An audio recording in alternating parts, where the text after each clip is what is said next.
யார் முகத்தை முழிச்சுனே தெரியல இன்றைக்கி. ஆனால் எங்கே திரும்பினாலும் ஒரே பிரச்சனையாக இருக்குங்க. அப்படி தாங்க நான் மக்கத்தூர் அடிக்கலான்னு போகிறோம். பக்கத்தூரில் பார்த்தா ஒரே காட்டு தீங்க.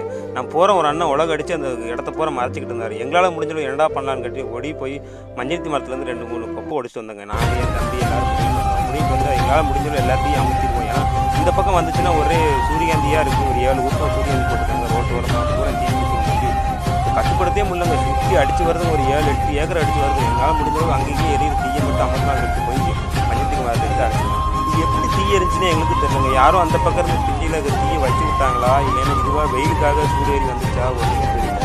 பக்கத்துலேயே நிற்க முடியலங்க. ஒருதே வெக்க சரியான வெக்க. நல்ல வேலைங்க அந்த அண்ணன் நாங்கள் வரதுக்கு முன்னாடியே உலகெல்லாம் சுற்றி அடித்து அந்த தீயை விட்டு வராமல் கட்டுப்படுத்தாங்க. இந்த மாதிரி வீடியோலாம் நான் யூடியூப்பில் தான் பார்த்துருக்கேன். ஒரு பெரிய நெல்லுக்காட்டில் வந்து இந்த மாதிரி தீ வரும், உடனே ஒரு உலக வீசுறதுக்கு உழவு அடிச்சுட்டு அமைச்சாங்க. அதே இந்த ஐடியா நல்லா கிளர் மட்டும்தான் இருக்காரு. நானும் எங்களால் முடிஞ்சளவு எவ்வளோ அடிக்க பார்த்து வச்சுருக்கேன். இந்த வீடியோ உங்களுக்கு பிடிச்சா மறக்காம சேனலில் ஃபாலோ பண்ணி